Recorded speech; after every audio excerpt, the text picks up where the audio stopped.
I'm Molly. I'm a compulsive eater. I weigh and measure 3 meals a day off the GreySheet. I call them into my sponsor. I eat them no matter what. I don't eat between no matter what. And abstinence is the most important thing I choose to do today because it's the door to the rest of my life.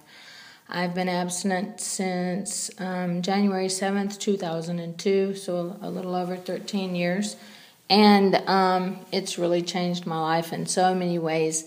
I have always been afraid of what people think. So I like this topic because I had to make a decision early on in my abstinence. When I did make the decision that I was going to commit to this program because it gave me sanity in ways I had never had before, I decided that if I was going to be embarrassed, I was going to be embarrassed because there was a scale on the table, and not because I weighed more than anyone else sitting there, and not because I ate all the time and couldn't stop, and not because I was a crazy person because all I thought about was food. I was going to be embarrassed for something that was a way of taking care of me.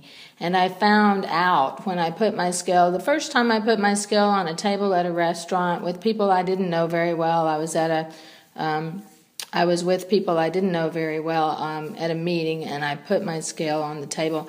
I was so afraid, but nobody cared. It wasn't a big deal to anyone but me. And every once in a while, I'll meet someone and they'll ask me what I'm doing. Or I remember a guy at the airport talking on the phone to someone, and he said, "There's this crazy woman measuring her lettuce."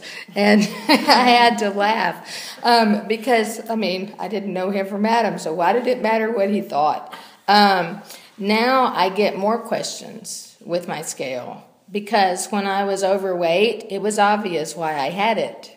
Now that I'm a size 6 and have been a size 6 for, 12 years, people wonder why I'm putting food in a cup and putting it on a scale. And they frequently ask me, and I just tell them that, I lost weight a long time ago and I want to keep it off, and this is what works for me, so I'm still doing it. And that usually is enough to satisfy them. Sometimes I go places with my scale and my food, and I take my food. I have to take my food where I go. I am a school teacher, so I'm fortunate to spend my life with very compassionate people that accept, the tough kids and the easy kids. And so me pulling out a scale is really not a problem at work. The only problem at work is that I get undeserved praise. "Oh, you're so disciplined," and they don't understand that what I am is an addict, and it keeps me from having to practice my addiction.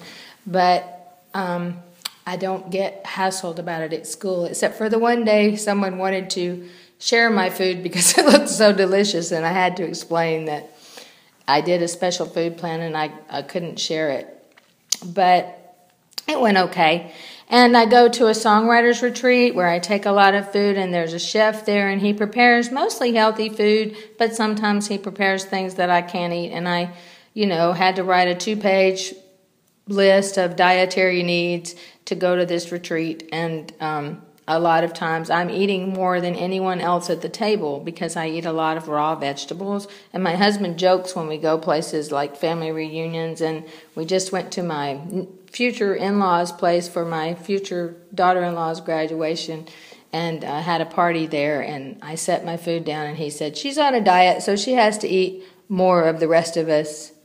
And I said, "It's not about what I eat, it's about how many times I eat." And my son said, "And what you don't eat." So I found that people that might worry about what I eat, if they stay in my life, they not only accept it, but they become attached to it. I remember when my son was smaller, I was eating something he had never seen me eat before, and he freaked out. He said, "Mom, can you eat that?" And I said, "Yes." I said, "Does it matter to you if I'm abstinent?" And he said, "Yes." And I said, "Why?" He said, "Because it matters to me if you're happy."